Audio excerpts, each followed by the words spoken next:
नमस्कार दोस्तों, रुचि astro world में आपका बहुत बहुत स्वागत है। आज बहुत ही अच्छा दिन है, मदर्स डे है, तो सभी महिलाएं दर्शकों को मेरा हैप्पी मदर्स डे, सभी माओं को मेरा हैप्पी मदर्स डे। तो आज हम पहले शुरुआत करते हैं, माँ से ही शुरुआत करते हैं। अब ज्योतिष में माँ को कैसे देखा जाता है? माँ को हम 4th हाउस और चंद्रमा से देखते हैं। अब चंद्रमा क्या क्या चीज का प्रतीक है? इमोशंस, चिंता का प्रतीक है, चेंज का प्रतीक है, ट्रैवल का प्रतीक है ना। और माँ क्या है? नर्चर करती है बच्चों को। अपने बच्चे कितने भी बड़े हो जाएं, वो उनकी चिंता में मग्न रहती है। बच्चे अगर परेशान है तो माँ परेशान हो जाती है। छोटे बच्चे हों तो उसके पास होते हैं बच्चे अगर नौकरी कर रहे हैं, आजकल जैसे दूर चले जाते हैं बच्चे और पढ़ाई कर रहे हैं, या फिर दूर में शादीशुदा बच्चे हैं, तो उनकी कुछ भी समस्या जो होती है वो बहुत ज्यादा हाईलाइट हो जाती है और माँ उसके बारे में सोचती है, चाहे कितने ही वर्ष की माँ हो। और बच्चे भी माँ को ही ज्यादा चीजें बताते हैं। आप देखोगे माँ से बहुत क्लोज होते हैं, क्योंकि माँ में एक इमोशन होता है। तो इससे आज हमारे लिए 4th हाउस और मदर से रिलेटेड बहुत सारी चीजें इंपॉर्टेंट हो जाएंगी आज के इस वीडियो में। तो आज हम इस कुंडली में मदर को देखने की कोशिश करते हैं। अब इस चार्ट में जिसका हमारा डिस्कशन हो रहा था, अब हम आज 4th हाउस से रिलेटेड बात करते हैं इसमें। अब ये सिंह लगन की कुंडली है, तो 4th हाउस में स्कॉर्पियो राशि आती है, वृश्चिक राशि आती है। तो वृश्चिक क्या है? अगर हम नंबर 1 से, जो कि एरीज है, उससे लगाएंगे तो वो अष्टम भाव हो जाता है। अष्टम भाव क्या है? रिसर्च का भाव है, गुण ज्ञान का भाव है, और अंधेरा है अष्टम भाव में, गड्ढा है अष्टम भाव। गड्ढा मतलब आप बहुत अंदरूनी जाओगे अष्टम भाव से। तो आप तो ये जो चार्ट है हमारा, उसमें अष्टम भाव चतुर्थ भाव में आ गया।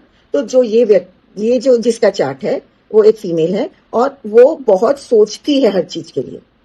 ये कहां से आ रहा है? ये स्कॉर्पियो से आ रहा है, और स्कॉर्पियो क्या छुपा हुआ भाव है, तो वो खुलता नहीं है, ज्यादा खुल के नहीं आ पाता है।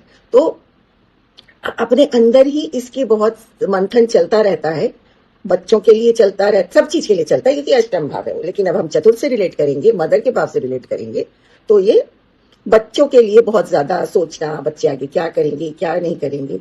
और इसकी जो फैमिली है उसको इसके बारे में पता है, तो वो ज्यादा इसको बताती भी नहीं है कि क्या चल रहा है क्या नहीं चल रहा है, क्योंकि उनको पता है कि ये कुछ भी बता दो तो ये बहुत सोचेगी, ये बहुत सोचेगी।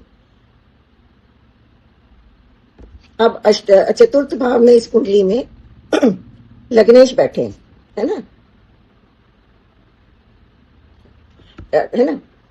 अब सूर्य मंगल की राशि में बैठे हैं, जो कि लग्नेश है ना। तो चतुर्थ भाव में एक तो सूर्य आ गए, ठीक है, हमारी आत्मा है, जो कि एनर्जी है, ठीक है।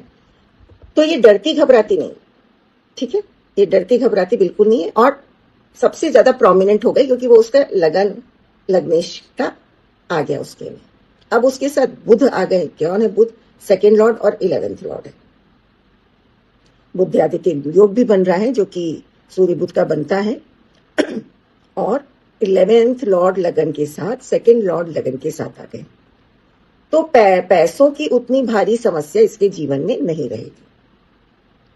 परेशानी रहेगी, लेकिन पैसे की ऐसी कोई समस्या नहीं रहेगी।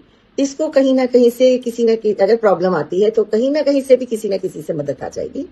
तो ये एक बहुत बड़ी बात है इस कुंडली से रिलेटेड। अब इसमें हम चंद्रमा को भी देख लेते हैं। चंद्रमा कहाँ है? इसको लॉर्ड है, नहीं थर्ड लॉर्ड नहीं, 3rd हाउस में है लॉर्ड, तो 12th लॉर्ड है। 12th लॉर्ड 3rd हाउस में क्या दिखा रहा है? 3rd हाउस में यात्रा दिखती है। 12th हाउस में क्या दिखता है? अध्यात्म है, खर्चा है, इन्वेस्टमेंट है, और बंधन है। 12th हाउस इज बंधन, तो बंधन आपको दिखेगा,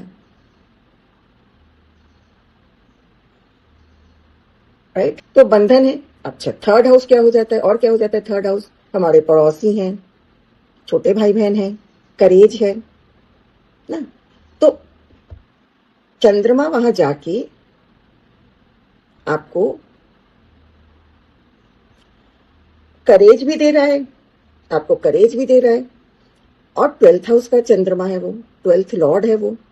तो 12th से कहाँ गया? 12 फर्स्ट सेकंड थर्ड, चतुर्थी गया। चतुर्थ चंद्रमा का खास भाव है, अब अपने से भी वो चतुर्थी गया।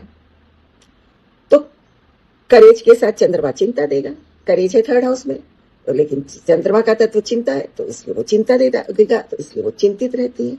और फिर अगेन 12th हाउस बंधन है, तो वो परेशान रहती है बंधन से। तो दर्शकों, ये हो गई हमारी चतुर्थ भाव और चंद्रमा से रिलेटेड की व्याख्या।